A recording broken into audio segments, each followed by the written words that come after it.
We are at a moment where internally in our democracy and other democracies, there is a large degree of uncertainty, periods of unprecedented challenge and change, for sure. I would say that nobody would argue that you need to review government spending and you need to review the machinery of government. And there are probably opportunities for, spending reductions and harmonization, simplification, getting rid of redundancies. In the 40 years I worked, in and out of the State Department with USAID and other foreign affairs agencies, I saw institutional capture, both by those of us who, lived and breathed, that was our world. Even if we did move every couple of years, our civil servants did not. Welcome to the Civic Brief with Dr. Isaiah Ike Wilson III, where complex issues meet everyday lives. Now, let's begin. In a world of converging crises and compound threats, security is no longer just the work of governments and generals. Folks, it's a civic question and a civic affair. Welcome to the Civic Brief. I'm Dr. Ike Wilson.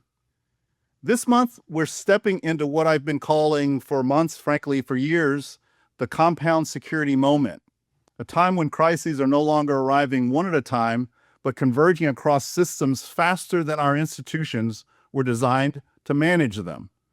Our theme this month, compound insecurity, when domestic fractures, alliance strain, and regional war converge, demanding a thinking beyond boundaries.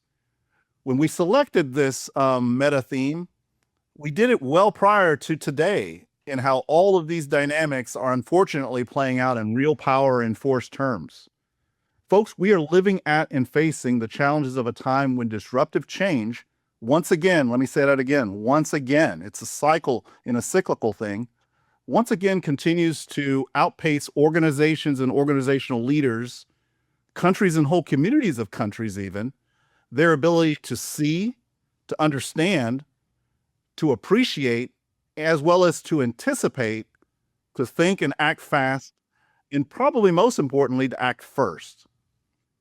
Let's look around the strategic landscape right now at the 30,000-foot altitude level. Now at home, here specifically, and on all the domestic home fronts, but specifically to the United States, the USA is experiencing a steady erosion of diplomatic and development capacity and capabilities, hollowing out parts of the very toolkits that once helped shape global stability.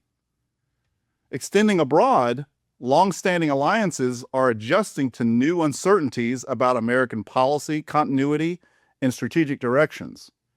And across several regions, from Ukraine to Venezuela to the escalating confrontation with Iran, we're seeing conflicts that increasingly behave less like isolated wars and more like contagion spreading through a connected geopolitical system. It's ecology, folks. In other words, this is not just a moment of crisis.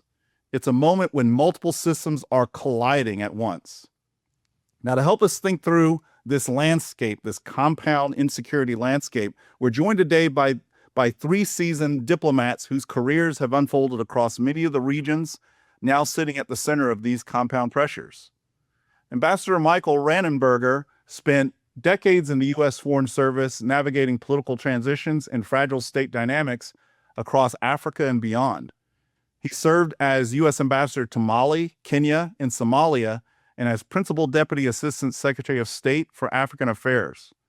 His career placed him at the center of major diplomatic efforts, including negotiations supporting Namibia's independence, the 2005 Sudan peace agreement, and mediation during Kenya's 2007-2008 post-election crisis alongside African Union envoy Kofi Annan. Following his ambassadorial services, he served as senior foreign policy advisor to United States Central Command commanders. Ambassador Adam Blackwell, a distinguished Canadian diplomat, has spent a lifetime working across the Americas in the international system, from postings in Africa and Mexico to leadership roles within the Organization of American States, where he helped shape hemispheric responses to governance, crime, and security challenges. His work on multidimensional security within the OAS offers a unique vantage point on how regional systems absorb, or frankly fail to absorb, compound pressures. And Ambassador Larry Butler, a career U.S. diplomat whose 4 decades of service bridge diplomacy and defense, has operated at the center of some of the most consequential alliance environments of the post-Cold War era, from the Balkans to NATO headquarters to the United States European Command, as well as operational support and strategic support to Special Operations Command. His work supporting democratic transitions and peace implementation agreements offers deep insight into the intersection of diplomacy, military strategy, and alliance management. Taken together, our guests bring perspectives shaped across continents, institutions, and decades of diplomatic practice. So today I want to explore a simple but increasingly urgent big question, a big ideas generating question with these 3 gentlemen. Here's that question. What happens when the stresses inside a nation or nations, the fractures inside alliances, and the spread of regional wars, the contagion of those regional wars, begin to interact all at once, all at the same time? Because that's the defining strategic puzzle, folks, of the moment we are living through now. So with that, let's begin. And to begin, what I'd like to do is, again, more informally welcome my guests, Mike, Adam, Larry. Thanks so much for joining the Civic Brief. And I want to give the mic to you all. I've said a lot. I've stolen the show. I've stolen the stage. Now I'm going to hand the mic to you, give you anywhere from 30 seconds to a minute. Add to the frame. Challenge the framework that I've put on the table, the framing of that. You all know I love the fight. I love a good contest. So the more contention we can get, the better, the more I'll enjoy it. And I think our viewers will get a lot out of it as well. Put your own ideas out there. And then we're going to cover 4 arenas. We're going to go from the domestic all the way up into the grand strategic and international. And our stage today is going to be where policy and ideas come into intersection in competition and conflict on the stages of places like Venezuela, the Caribbean, the East and West Pacific. Let's not forget the Ukraine, right? Indo-Pacific, the 9-line arena of the South China Sea, Taiwan. Let's not forget about Gaza. We certainly will be focusing a lot on Iran, both as a country at war, under warfare, but also, Mike, as we called it, CENTCOM, if you remember, in our theater strategy, Iran being the quote-unquote enduring main effort, certainly showing itself as that. Maybe we can talk a little bit about what that means going forward in our conversation today. But across all 7 continents, frankly, of the globe, under an alliance structure that, to put it, dare I say, diplomatically, as much as an old soldier can do, an alliance structure that is at a moment of strategic rebalancing. And I'll that's about as kind as I can put it. Let me turn it over. Mike, maybe we'll start with you, and also take advantage of the opportunity to correct anything I got wrong in your all's illustrious bios. Can't tell you how great it is to be with all of you in the same sitting, and we're gonna have a good time today, and the listeners are gonna get a lot out of it. Mike, over to you, and then we'll go Mike, Adam, and then Larry. Yeah, Ike, listen, it's a pleasure to be with you today, and I think what you're doing is so important. I think you framed it very, very well. I mean, we are at a moment where internally in our democracy and other democracies, there is a large degree of uncertainty, periods of unprecedented challenge and change, for sure. And that coincides with an international order where I think we can safely say the liberal international order is virtually in tatters at this point. So I tend to refer to the world today as what I call a world in turmoil. I don't know how else to put it. Yeah. And I think the overlay of everything, the challenge to our democracy, other democracies, coincides to a large degree with the advent of the digital information age. You talked about institutions being overwhelmed. I think that's part of the problem. You know, there's been multiple studies saying that the digital information age has overwhelmed people, not only institutions, their ability to process information. And I think we have to take that into account. Now, diplomacy, in the way we look at security issues. And I agree with you that we've hollowed out a great deal of our national instrument. I'm old-fashioned, but I tend to, look at that equation. Hard power plus soft power used well times leadership equals smart power. That's how I Yes. look at it. And when you hollow out largely the soft power dimension of things, well, that leaves you sort of fighting with one hand in a way. Anyway, I'd like to go into that more later. I don't want to. You gave me a minute, so. It's perfect. Perfect. And you got us right into Arena One, Mike, and what's happened particularly over the last 14 months here in the United States under the new administration. Everything being doged, if you will. I mean, we've turned the idea into a verb. And then the natural attrition accelerated by all the factors that you laid out. What does that mean? We have an interest, of course, here at home in terms of civicness and the state and nature of democracy, liberal or illiberal, and what kind of trail and track we're on.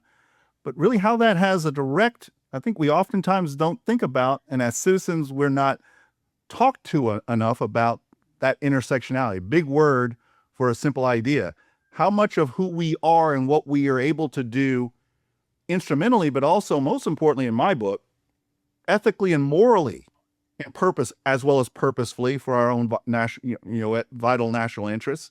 How much of that is seen as a legitimate and resilient or not based on how coherent it is right here at home. Home base matters in all games of play, right? So I just want to put that in there. Mike, pitch perfect. Adam, over to you. Sure. I would say that nobody would argue, Ike. Great to be with you guys. I would say that nobody would argue that you need to review government spending and you need to review the machinery of government. And there are probably opportunities for, spending reductions and harmonization, simplification, getting rid of redundancies. And in the mid-90s, we did that. We had a thing called program review where we looked at, we tried to get the correct assumptions. We tried to make sure we had the right people in the room, and we implemented the right processes. And by and large, the results were pretty good. Bill Clinton adopted something that was relatively similar and was able to take a fair chunk out of the federal spend. Now we've been doged after 7.5 years working for the Department of State on contract. I have seen the number of people who took the fork in the road, the number of people who were then riffed, the number of people who just, threw their hands up in the air and gave up in disgust. I'm not sure who is receiving our data anymore in the Department of State. And you've spoken about a lot of these kind of risks and compound risks, but this administration put all of these groups in Venezuela and Mexico and Ecuador and El Salvador on the foreign terrorist organization list. That's new. Nobody's tracking that data. Right. Nobody's bringing those stories into the policy think. So I think we've really lost capacity. And I guess the only other thing I would end with is I really don't think there was any intent on a process. I think all of this was grandstanding, the kind of childish way they took away USAID sign on a Sunday night. That's just performance to, I guess, tell a base that they're taking the sledgehammer to these agencies, and they mean what they say. And I just think there was no intent on a process, because now we're seeing front page of Washington Post. Now we're hiring people back. A lot of the people, the analysts that we trained that spoke all of the hard languages, had their security clearance, which, as you know, is a fair investment in time and effort to get. Yeah. Were all riffed, and some were riffed multiple times because they were on probation. So I don't think there was any clear plan. It was just. It was just a massacre. This is perfect. We're really getting through Arena One, talking about the domestic factors. Thank you, gentlemen, for doing that. We're really getting through that first part of the multi-layered stage. Adam, to your point, first couple of acronyms we've all used so far. DOGE, so the Department of Government Efficiency. The Elon Musk being brought into the White House to lead DOGE. He brought his cadre of 20-somethings from SpaceX and his tech community. They went in with, not to put it too pejoratively, but vacuum cleaned, use AI, big machines, big artificial intelligence, large learning models, vacuum up all of our public and private information across all agencies, to include public, but to include individual citizens' information, put it in the big grok machines and others like it, and with the primary goal of doging, right? The verb doging the administrative state, leaning it out, putting it on slim fast, if you will, as an in and of itself. So ends, ways, and means of that activity.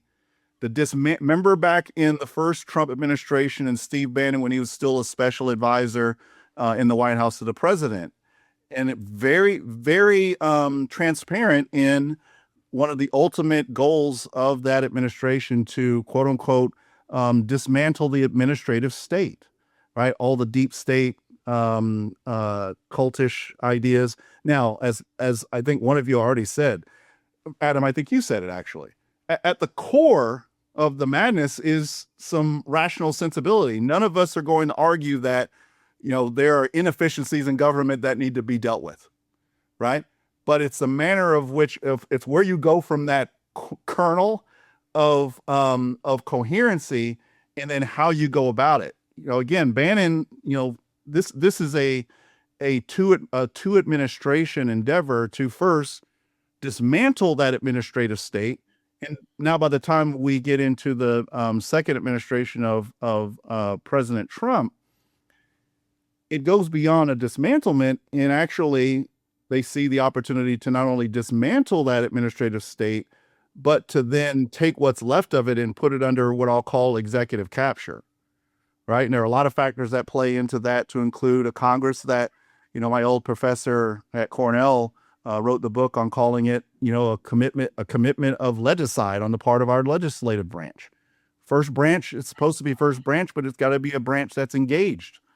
And our first branch, our Congress, has left a lot of power expressly in the Constitution, left to their command and control, left it on the table. And we're all human, and institutions are made up of humans. In the executive, over decades, it's not something that started with the Trump administration, if there's left unused power left on the table, ungoverned power, that executive is going to pick up that power. And that's how we get to a conditioned state that we're living with today, with a hyper, some have called it, political scientists, academics, and pundits and citizens in between have called it a rise of an imperial presidency. I mean, that goes back to the 1940s and 50s. It's agnostic to ideology. It's, blue and red do it as well. But this administration, again, going back to their modus operandi, 2016, this is all very, very deliberate. So, Adam, to your point, if there is a semblance of a plan, that's the plan.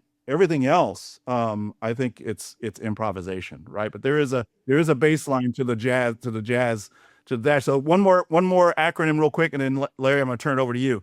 We also have talked about RIFT, reduction in force.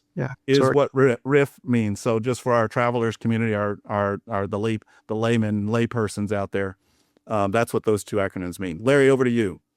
Yeah, let's go with riff-raff.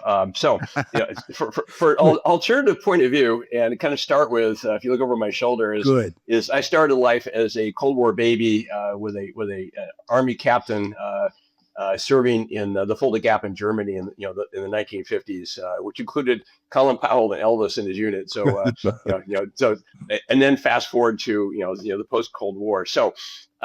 As an economist who studied this, a little bit of political science is one of the issues that both Adam and Mike, I'll take some issue with you is something that I learned when I started working with the military, and it was the concept of weebies. And a colonel shows up in the Pentagon for his 2-year tour, and he's got a bunch of Department of the Army civilians sitting there who've been there for 20 or 30 years, and he comes in and says, "I'm going to clean house here. We're going to do things differently." And the bubble over everybody's head is, "We be here when you got here, we be here when you're gone." And this is where I've got a lot of sympathy for what President Trump tried to do in his first term, and came in and was ready in his second term with a break of 4 years in the middle of it. Was we're going to break things fast, and that's the West Coast, the cyber tech world. Mike, to your point of we're into that world. because we don't want the civil service waiting us out. So I think we could all agree there was Ike, I'm going to use your line of forget the Slim Fast. This was liposuction. Now they may have gotten some meat while they were pulling the fat out of there, but in my world, in the 40 years I worked, in and out of the State Department, with USAID and other foreign affairs agencies, I saw institutional capture, both by those of us who lived and breathed. That was our world. Even if we did move every couple of years, our civil servants did not. But I also saw the NGOs and the corporations that got fat and greedy off of U.S. taxpayer money being funneled either through the State Department, and I'm thinking of DRO. Those are population, refugees, migrations, democracy, rights, and labor. Those are two bureaus in the State Department, or USAID. There's no question that USAID and State Department became what they were during the Cold War. We were instruments of dealing with communism. Cold War ends. We can get into that one later. I know you wanted to do that at the end, Ike. But I just watched, quite frankly, contractors coming in and NGOs and Mike, you probably saw that in Africa. We're basically running our programs. I mean, you wrote the checks and and they ran off and did whatever they did with them. And headquarters got I don't know if they got fat or rich, but there was a whole ecosystem out there that lived off of that. So I've got a lot of sympathy for the concept of never let a crisis go to waste. What happened has happened. We live with the reality, not with what we wish it could be back in the good old days of when I was ambassador and I had $200 million USAID budget, and we conspired to do all kinds of good things, and we bought a lot of influence in the countries we're in. Did we do a lot of good? Do we actually create deal with the corruption, better governance? Was democracy stronger at the end of it? The country I was in, at least I got them to NATO. They're stuck on EU because of some local regional issues there. That's my view is okay. We are where we are, and the last two items out there is diplomacy. The Foreign Service does not have a natural domestic constituency anywhere in the United States. Yeah, that's a great point. I mean, no one thanks me for my service. When I go check in the United Airlines, it's the current uniformed soldiers who get on first. That's a reflection on the part of the United States that we value our soldiers, but not our diplomats. That's just the reality of it. And and the money we spend on embassies overseas rarely comes back at home to benefit anybody there. So as who was it? General Mattis said, if I don't have if I don't have more money for diplomacy, I need more money for ammunition. Well, guess there's jobs in producing ammunition. They're not jobs at home producing more diplomats. So just kind of like this is the cold hard reality we need to confront. And then how do we take advantage of a State Department that's trying to rebuild certain capacities that USAID had? And I'm thinking humanitarian assistance, disaster relief. That is being rebuilt inside the State Department. They've lost a lot of capacity, there's a lot of thinking, and then we're in Adam. I know Latin America, was your world. I've done some with it. I suspect there are people who are tracking the transnational organized crimes. We'll talk about what's happening down there. We ignored our hemisphere for a long, long time. I started my second tour was in Brazil.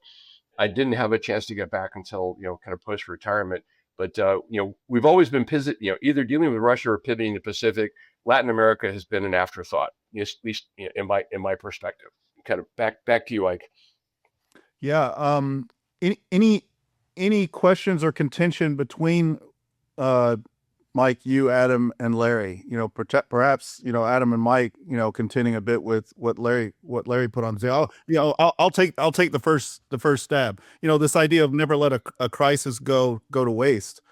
I actually agree with everything you've laid out on the table here, Larry, in terms of the use and abuse, the fraud, waste, and abuse. Big organizations, there's always that going on, right? And so the idea, again, at that C-corn level of creating, whether it's creating a department or not, but putting forward an agenda, a policy agenda of getting more efficiency. I'll call it, effective cost efficiency into and therefore out of our governmental institutions.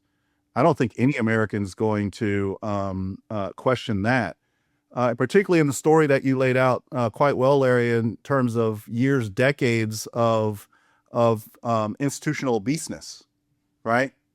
In advantage taking by the snake oil salesmen, and just an opportunity for free money, and inevitable abuse of that comes about. Whether that's the core of the institutional problem, a core rot, or whether that's a rot at the fringes, that's where the stuff that Mike talked about of use and abuse of an accelerative, digital, algorithmic driven social media ecosystem can allow actors to take gross advantage in placing emphasis in, frankly, hyperbole.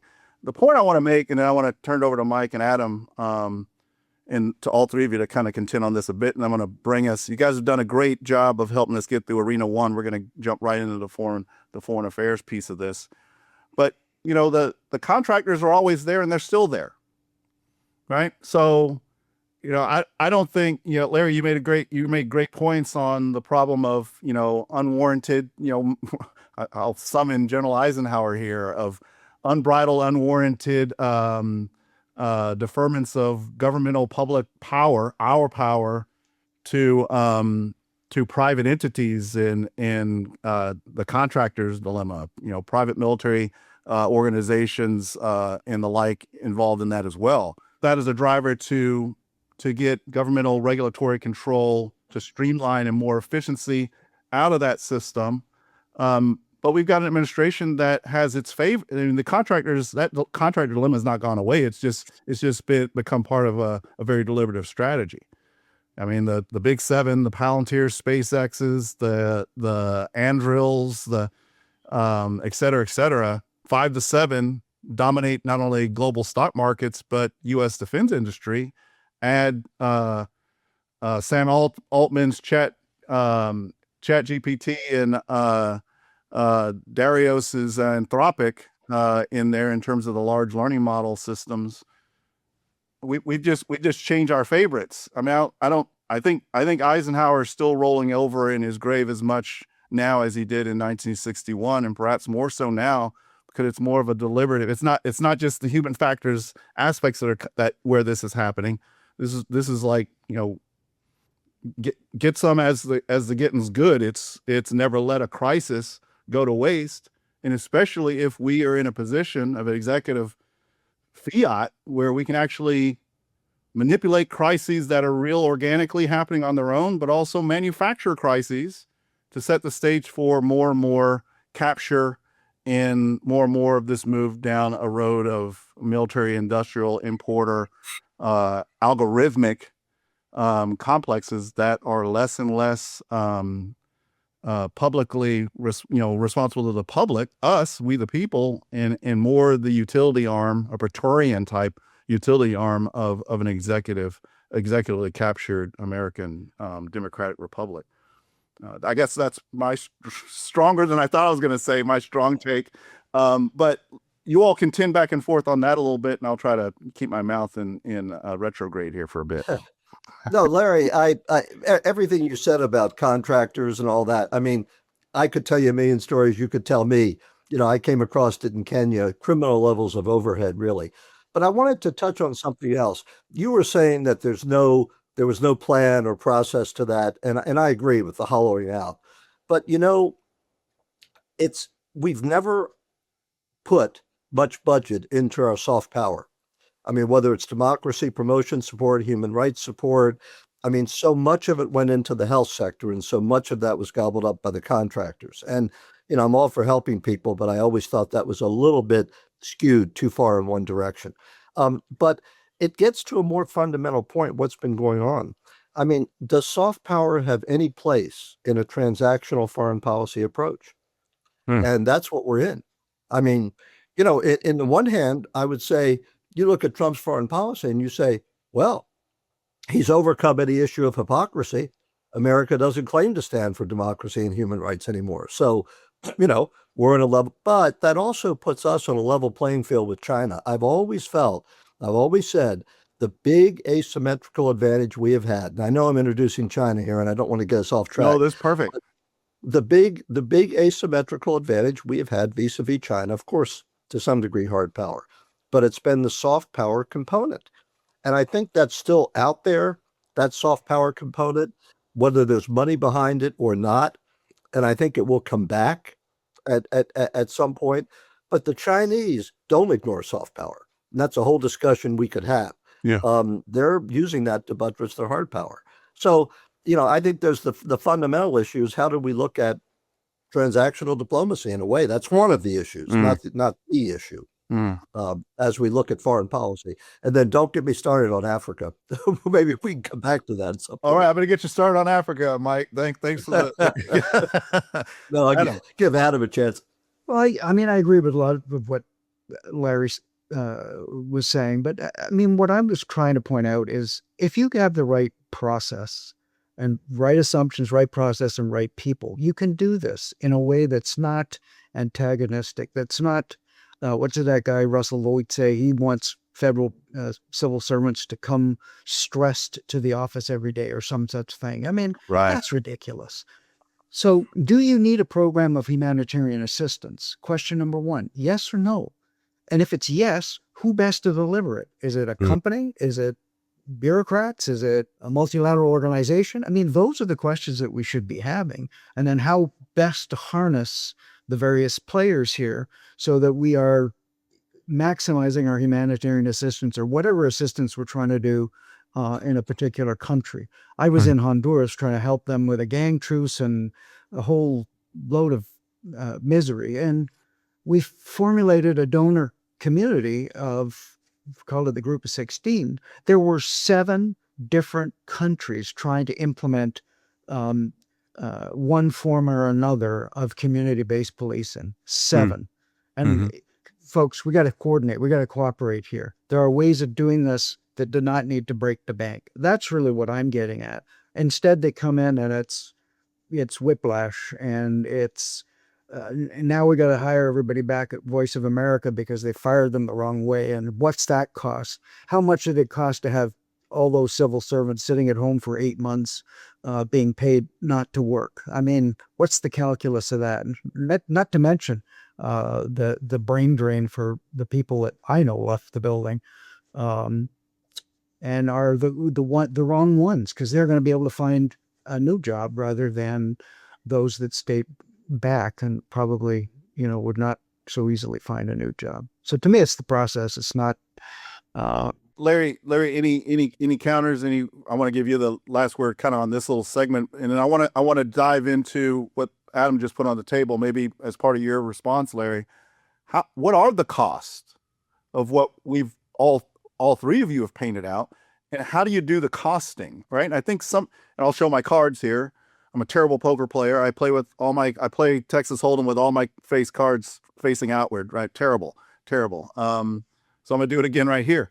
I think part of the costing is shows itself in places like our military operations in Venezuela, our military operations ongoing with Israel in and on Iran, and the contagion of that major combat operation. We'll call it that for a minute because we're not really sure whether to call it a conflict or a war or anything in between. And dare I say the boogeyman words, regime change.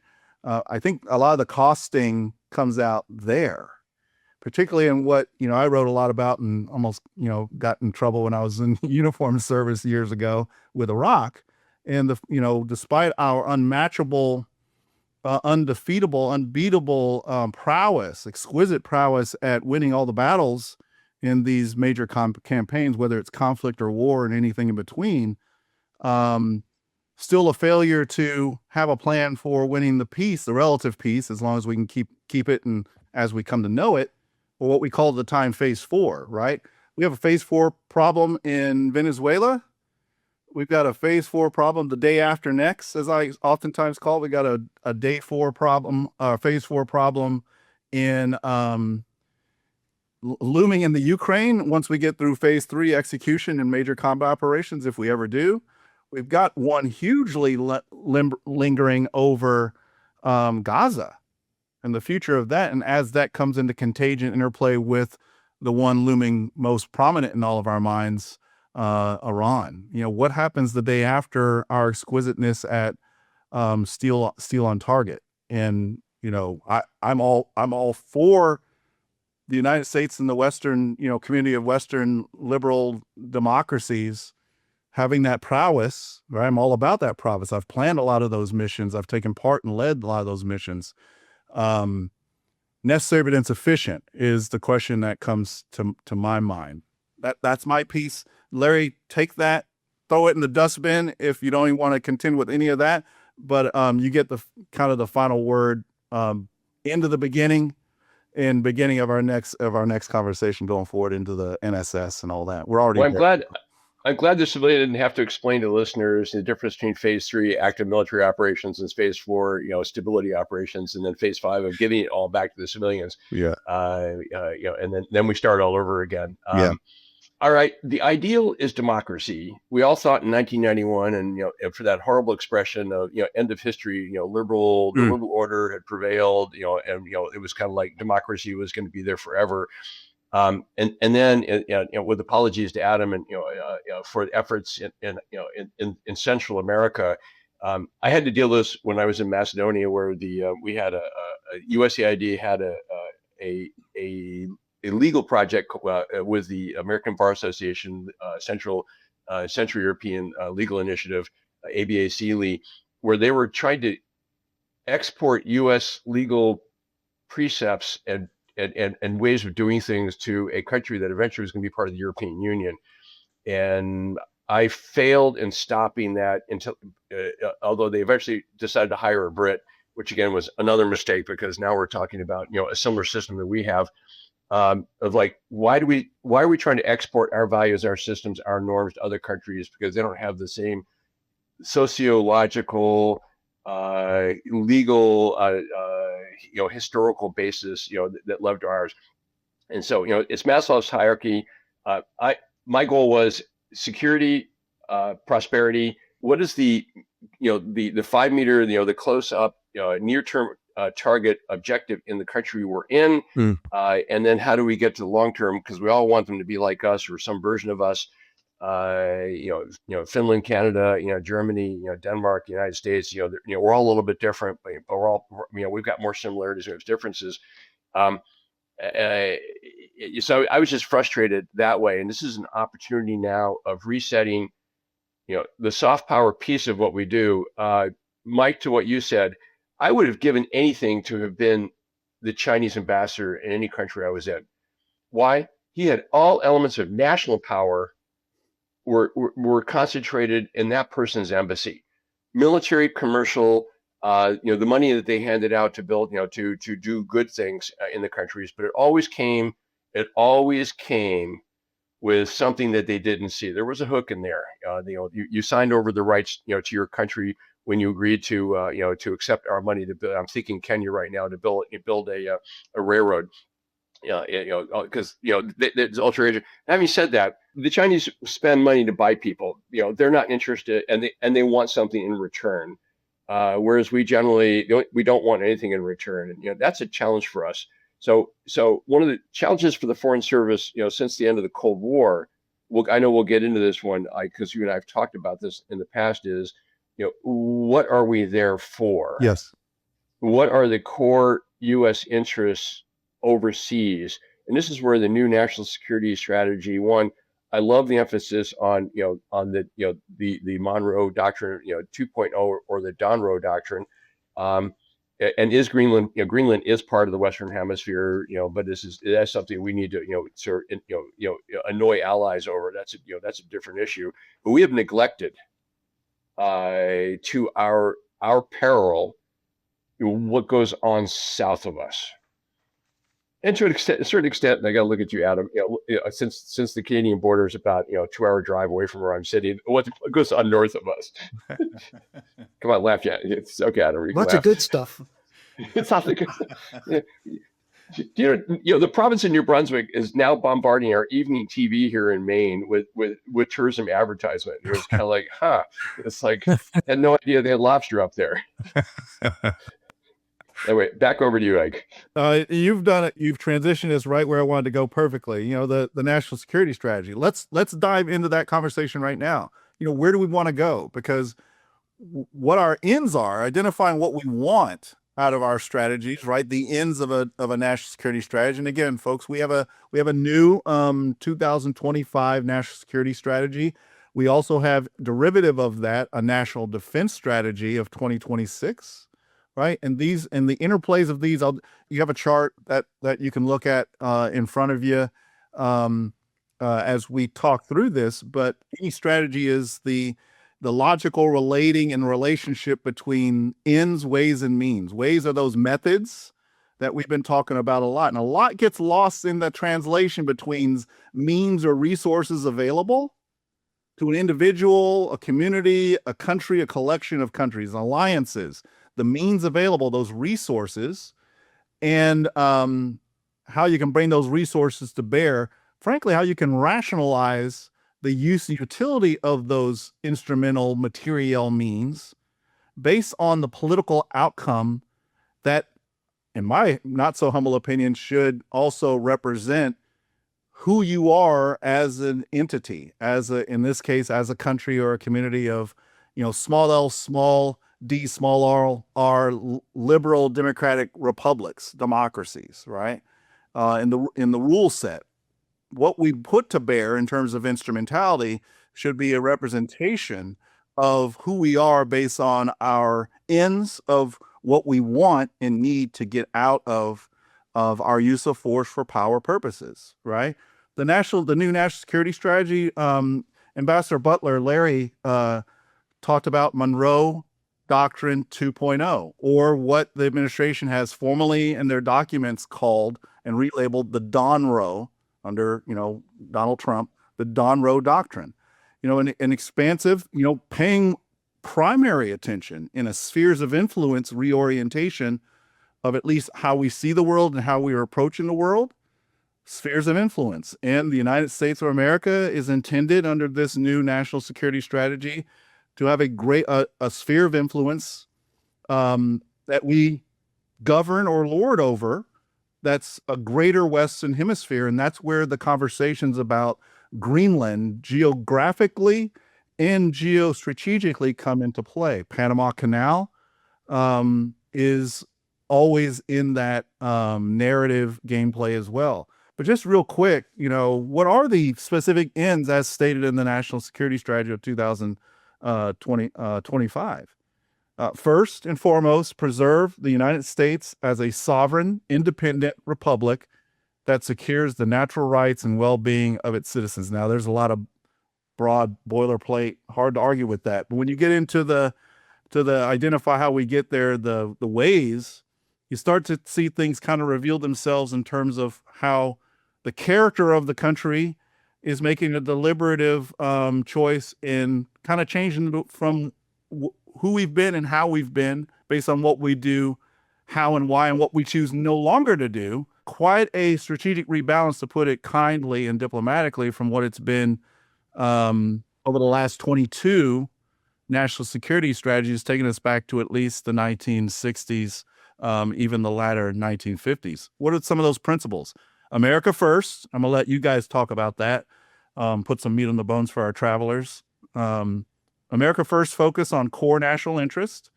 Peace through strength. Let's unpack that a bit. Peace through strength.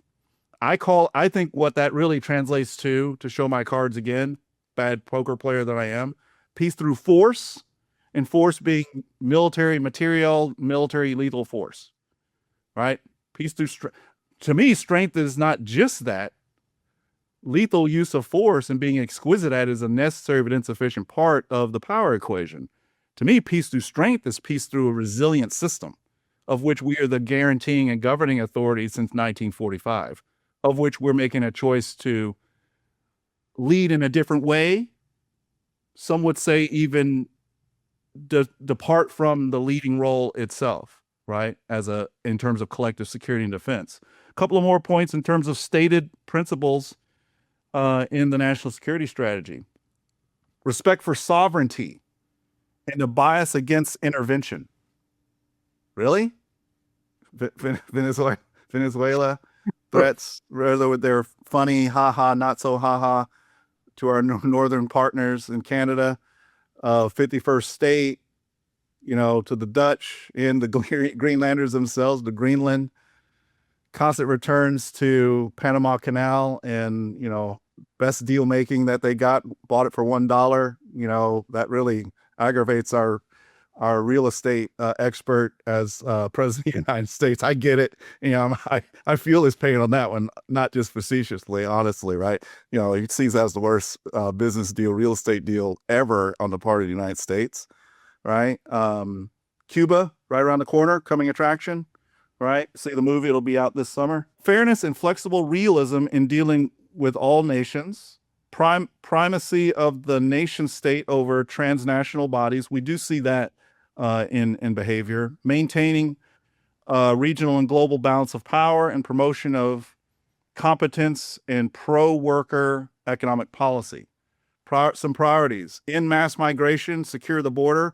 A lot of that focus has, in addition to DOGE, redirected a lot of our federal agencies that would be normally by their formal expertise and their body of experience, focus more on the kinds of things that are relating to phase 4 of all of our major combat operations and military operations abroad, Paul Mill operations abroad. But a lot of those individuals that are left post-DOGE have been redirected towards in-country immigration, policing, in what I would call an international focus. And I don't actually contend with this one in terms of resecuring the southern border of the United States. I think all Americans actually agree with that in terms of controlling the southern border against illegal immigration.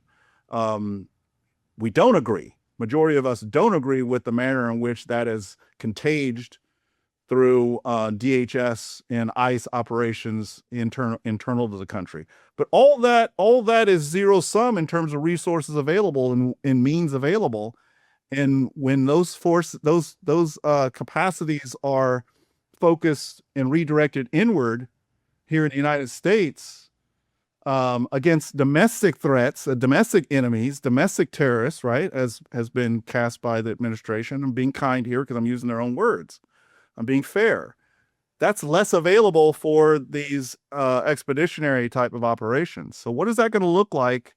How's that going to play out in places like Venezuela the day after next? Not the decapitation of Maduro. We can and probably should have a little bit of conversation of where the legal authorities come for us to do the snatch and grab of Maduro in the first place, despite having multiple years of indictments to bring him to justice here in the United States.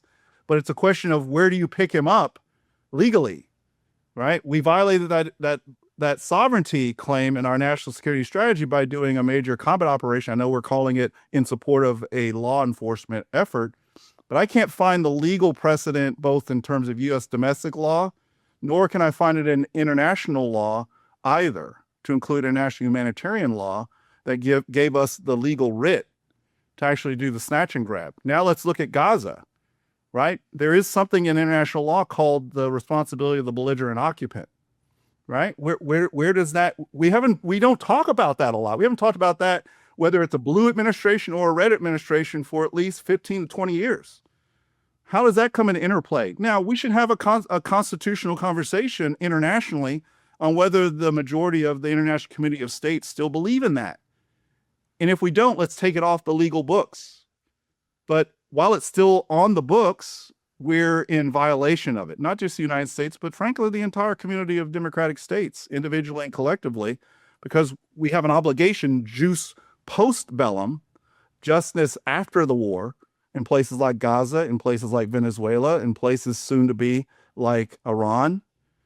We know how this played out in terms of failures of jus post bellum in places like Afghanistan and Iraq.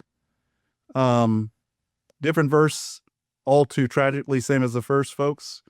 That's kind of the frame to bring us to the end of the middle and maybe towards kind of rounding out our conversation. We'll round out our conversation on how this is all interplaying in terms of tell us how this ends and what an ending looks like in terms of costing the ability to have resources available to start things, to open up these conflicts or wars, but maybe not enough of the material and the operational stuff to bring them to an instrumental, legal, and maybe most importantly, ethical and moral conclusion that does not find the United States or the community of liberal, democratic, republican, democratic states losing its soul in the process of being able to do, to do what we will because we're strong against those that are not strong who must contend with what they must, right? That Thucydides thing.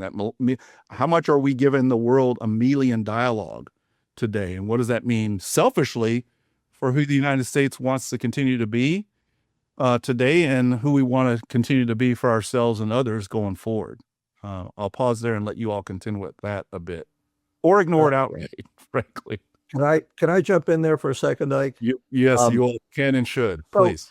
When you said, what should we be about, or what are our interests, or how do we frame our national goals overseas? I think really it's important to look at it in two ways. One, we're looking towards what is our relationship with the government, but also foreign publics. And because the combination of that adds up to what a country's going to do overseas, because even in an autocracy, they have to take into account to some degree what their people are thinking, right? And to me, when you abdicate any sense of purpose about human rights or democracy and go to a purely transactional approach, I think you're losing those foreign publics, because while we've been open to charges of hypocrisy about democracy promotion, and rightly so, I mean, the cases are so egregious, I don't have to start enumerating them now. But still, there was a sense that we stood for something different, openness, some general sense of freedom and all of that. And soft power, again, to come back to that, is a crucial part of that. I mean, so transactional to me is very unstable. I mean, where does that leave you tomorrow? The terms of the transaction change. There's something more stabilizing in trying to do something with respect to some sense of international law, some sense of international order, and that we stand for that. We integrate that in our overall policy approach. And I come from a lot of Africa experience. That is certainly a message that the people of Africa want to hear. I mean, all the polling data has shown that. And we haven't talked about polling data. You said, how do you measure the impact of what's going on? Yeah. Polling data is crucial in that regard. And that tells you the story across the world. So I think we need to be paying a lot more attention to the less strategic, what we call the less strategic aspects of the world, global South, if you will. Yes, the Trump administration is focused on South and Latin America, but Africa by 2050 is going to have the largest working age population in the world. They're going to be educated. Literacy rates are approaching 80%. So how do we engage with that future of the world? And undercutting soft power is undercutting our prospects there. It's not just about economics. Mike, correct me if I'm wrong on this, but, the continent of Africa, these countries, not all of them, but a significant number, if not a majority, a plurality of the countries on the African continent have gone through at least two cycles of democratization, which is a huge factor in terms of transitions of regime type, of statehood regime types. Now correct all of that in terms of what I might have gotten wrong. I want to believe that. And on paper, you're right. But you'd almost have to call a lot of those countries at best democracies, somewhere between a drift towards autocracy. I mean, there are a number of countries that are on paper democratic, and some which are outright, and there have been elections in a number of the countries recently. So Africa has potential in that way. And because you've got a young population, and this is where the whole digital thing comes in, if you're using soft power to relate to those people, if you're doing things in terms of assistance that relate to those people, that's gonna create a friendly audience, and that's going to create people who continue to push for change. We've seen all these Gen Z protests around the world, right? Not just in Africa. They started in Africa. They spread to Bangladesh. They spread to other countries. That's the youth speaking out. And we relate to them not through a transactional approach. We relate to them through an engagement approach. I'm a big people-to-people person. And I'm very passionate about it. We've got to deliver, last point, we've got to deliver a coherent message. Transactional is one-dimensional. What is the public diplomacy broader message about, as you said, Ike, what do we stand for? What are we trying to achieve in the world? So that even when we have reason and justification to do something very transactionally, it's still within the context of the larger frame.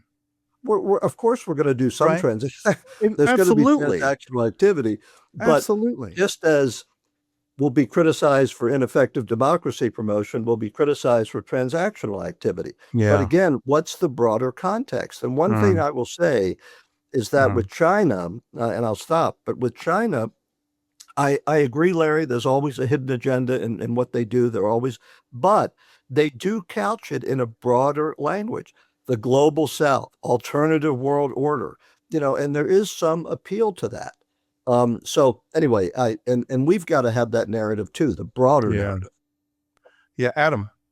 Yeah, I'd simply go back to what you were saying about the border and immigration. And most people forget that Tom Homan was the deporter-in-chief for President Obama.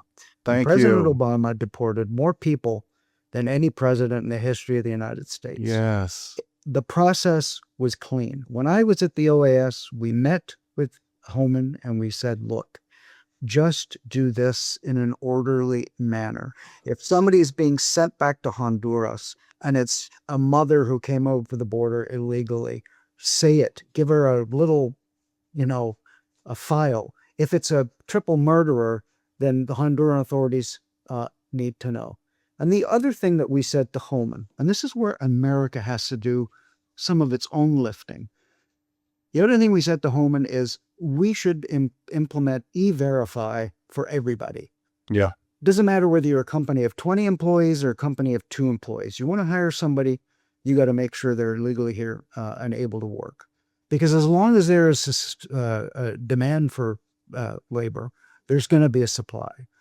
And you're going to have folks sending remittances back home, which is great for the local economies and all the rest of it. But it's not just about stopping the border, as I understand it. It's about getting all of these 11 million folks who came here illegally during the Biden administration and sending them back.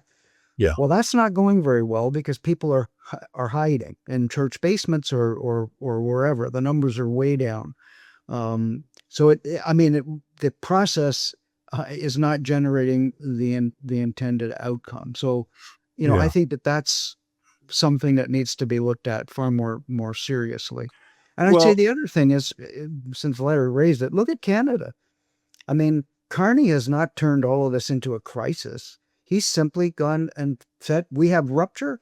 We need new friends. We need new trading alliances. We need to buy our military hardware and equipment elsewhere.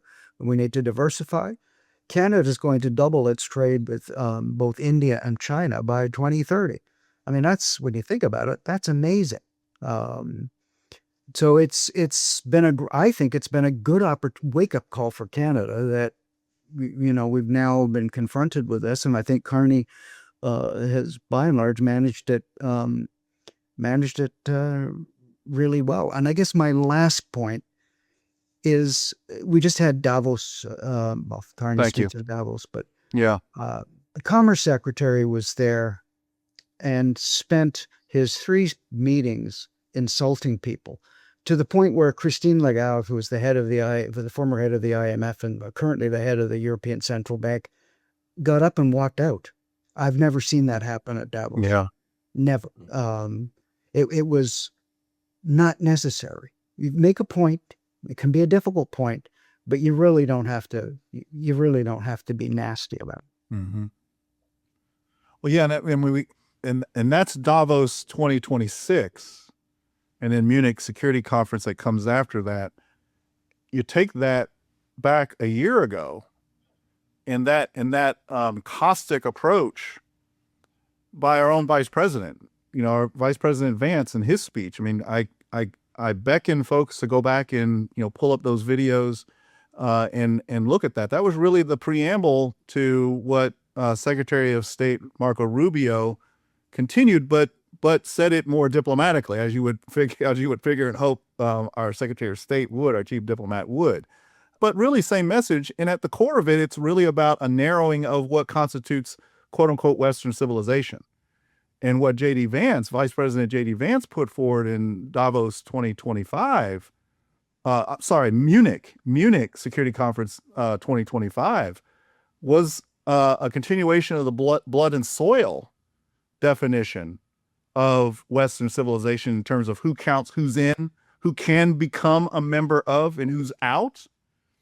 That you can go back to the Republican National Convention of fall 2024, in his acceptance speech for the nomination of vice president, all blood and soil. That's a reorientation, both within the United States and a chastisement of, namely Western Europe, right? But of the transatlantic alliance in the European Union, of getting on board with a civilizational turn and redefinition of what constitutes the Western alliance, and at cornerstone to that, Western civilization.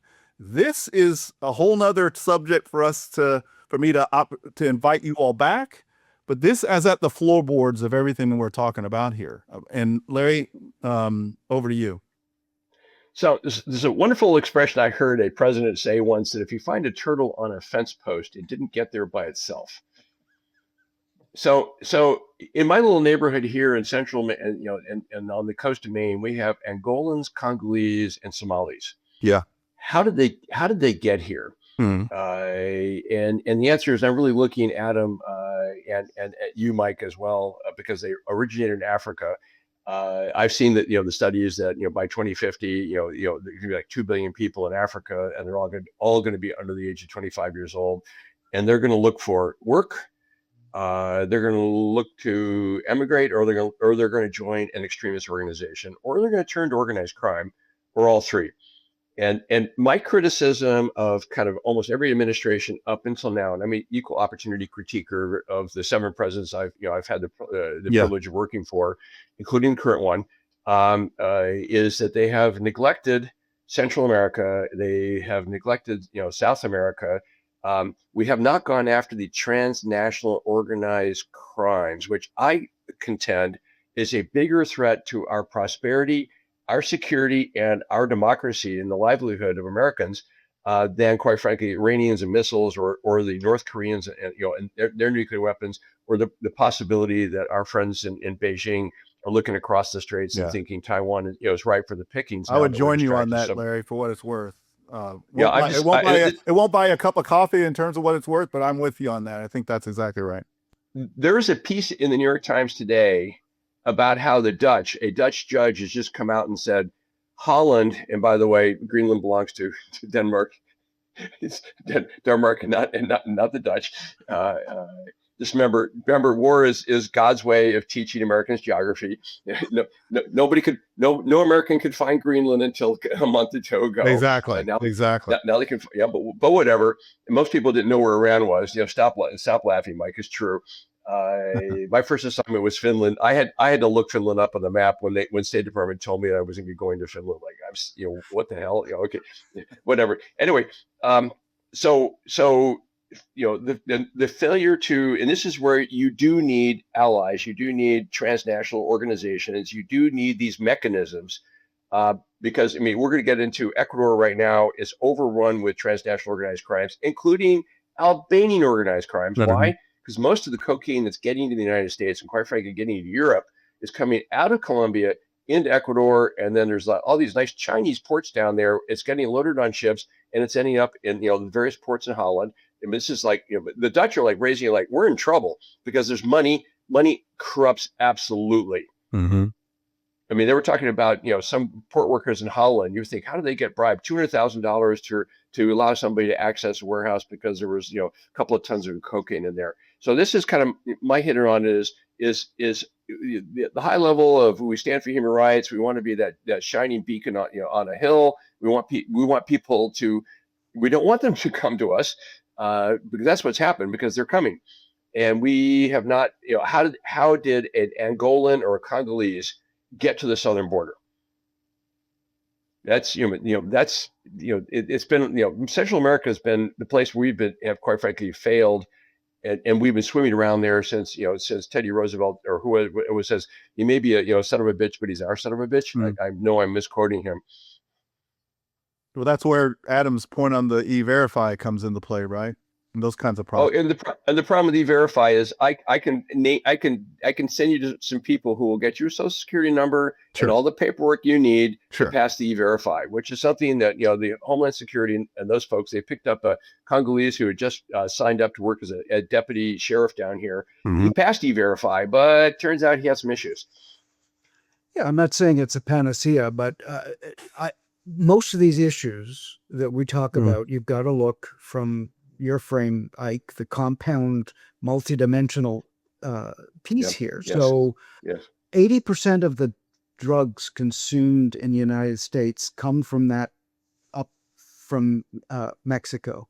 Yeah. 80% of the firearms used in crime in Mexico are sourced from the United States. Yes. The value of drugs on the street of New York is 80% of the value, 80% higher than the value of those drugs in the streets of Ecuador or wherever. So we can't just say, oh, Ecuador's bad because they got, transnational criminal organizations. A lot of those transnational criminal organizations are feeding our demand for these illicit products. And that's really the point I was trying to make is you really do need to frame this in a structured way. And I mean, the amount of money and corruption, which has always been an issue in Central America. In fact, I think in Guatemala, the last 3 presidents I worked with are all in jail.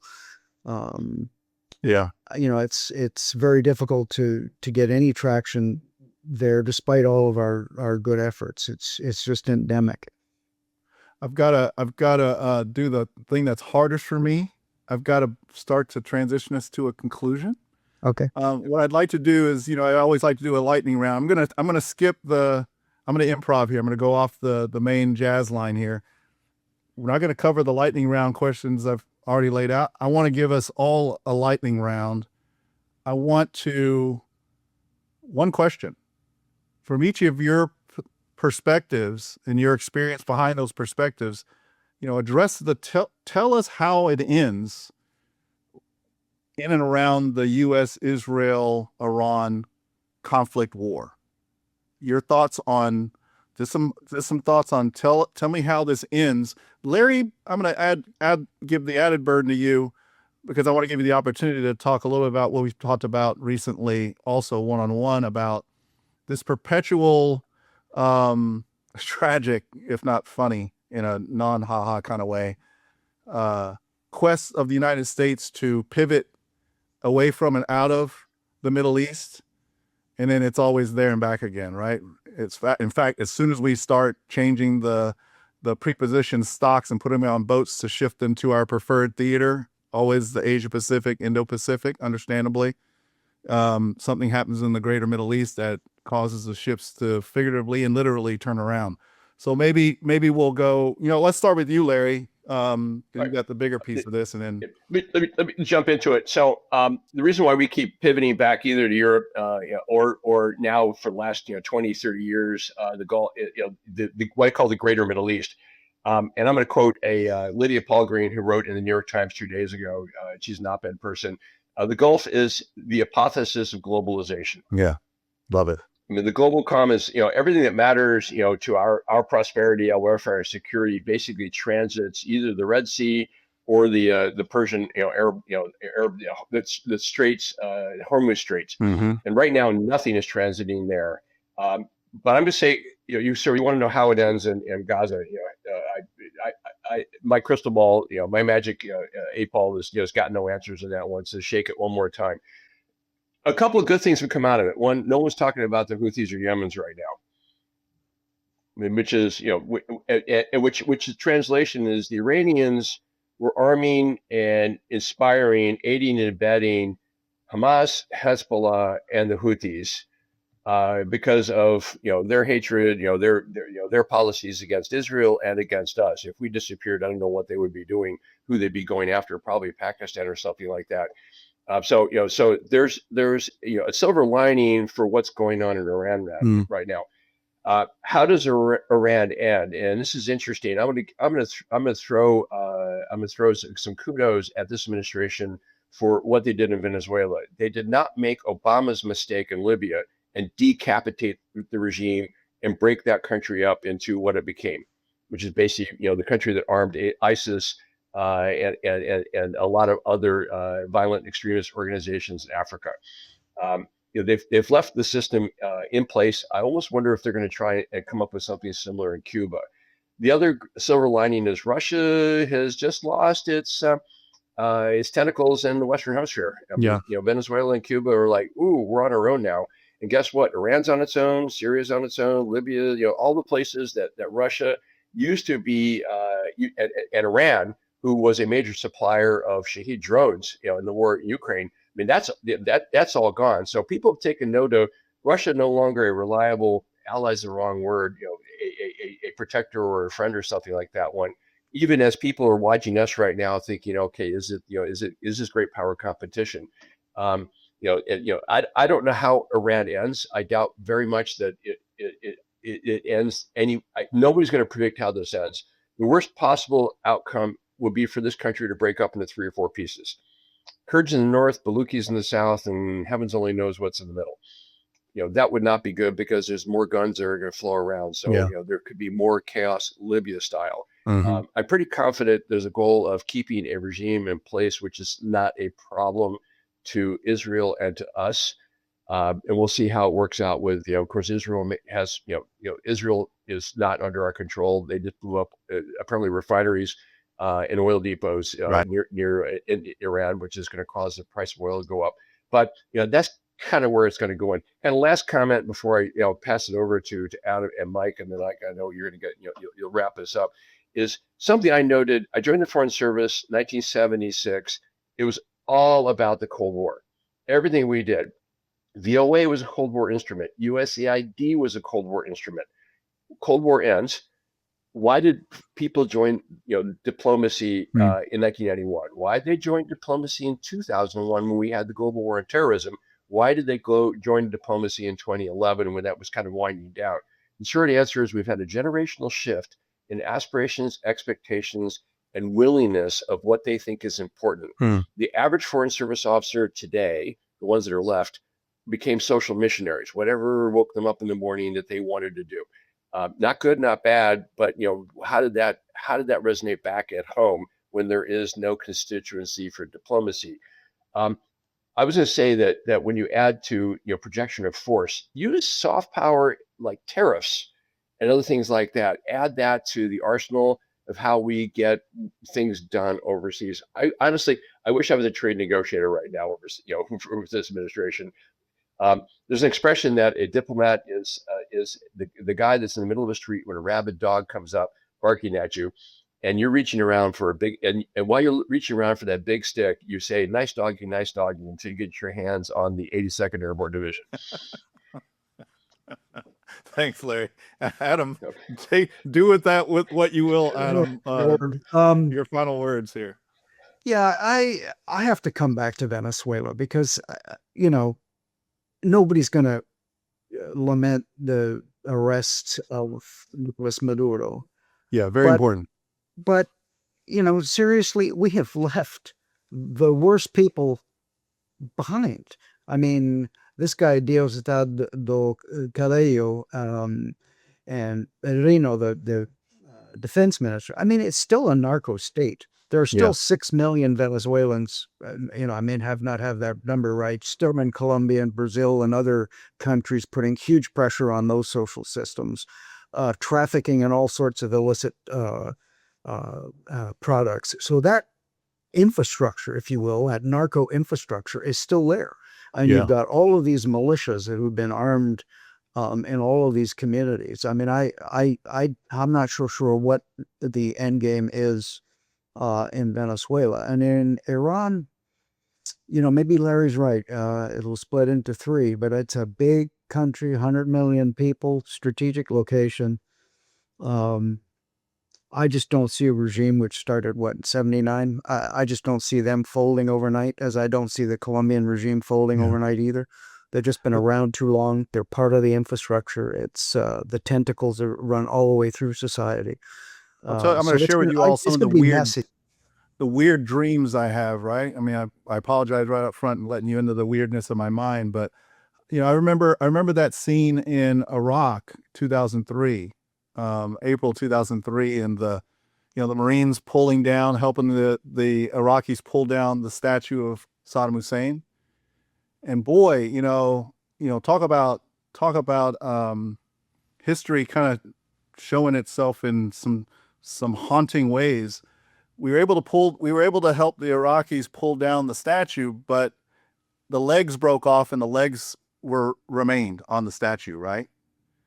That haunts me now with Iran, because though the supreme leader's been taken out and 47 in counting of his most senior leadership have been taken out, and I think the newly elected supreme leader has a short shelf life probably as well. The only thing I can add to this, Ike, very briefly. But the IRGC is still there. The legs of the place are still there, right? Go ahead, Adam. Yeah, that's what I'm just going to say. This smells a lot like the situation of the peace agreement that was organized in Doha with the Taliban and the U.S. government without the Afghanis present. That's great. Basically, how is the Taliban going to take over Afghanistan so we can leave? This kind of smells a little bit, in that direction. But who knows? The air is filled with that stinky smell, isn't it? Yeah. Thanks to both of you, Larry, Adam. Mike, you get to finish us out here. Yeah, I mean, I could see us drifting into a long-term sort of destabilization scenario in the Middle East, where you've got the Kurds involved, we're supporting internal forces, which is going to have significant costs for us, not just in terms of gasoline, but in terms of personnel and American power. And meanwhile, who knows how China exploits that to do what they want to do, not necessarily with respect to Taiwan, but with respect to other parts of the world. Again, everything I've seen, China, you look at the polling data, China moving this way, U.S. moving this way. And that's important because, as I said, how publics are reacting to everything counts. And the other side of it is the implications, almost in some ways, I think more equally important, what happens to the U.S. domestically in terms of Iran. I mean, if you end up, this thing drifts through the midterms, we have implications for that. Or don't rule out, maybe Trump at some point does get to declare some kind of credible victory. And what does that do domestically? Not that Americans care much about what's going on in Iran or anywhere else, but that would have positive economic implications, presumably. So I could see it going, but it gets back to your point right at the outset, the linkage between what's happening civically here and in foreign policy. You said it better than I could say it to kind of round us out, Mike. Gentlemen, thank you all. First, I want to say thank you for your lifetime of service as it continues. And thank you for joining us on the Civic Brief. Really appreciate it. Appreciate the extra time as well. And we'll see you out there in the fields of not so friendly strife, unfortunately. But always great to spend some time with you. Thank you so much, travelers. You've been blessed with something very rare here, and I hope you take full advantage of it. Thank you as well for joining us on the Civic Brief. You can also see me in some of my pontifications on the Substack companion to the Civic Brief, Compound Security Unlocked. And we'll see you in another week with my solo episode 2 of this month's focus on thinking beyond borders. Thanks, gentlemen, and have a great day. Cheers. Thank you. Thank you. Awesome.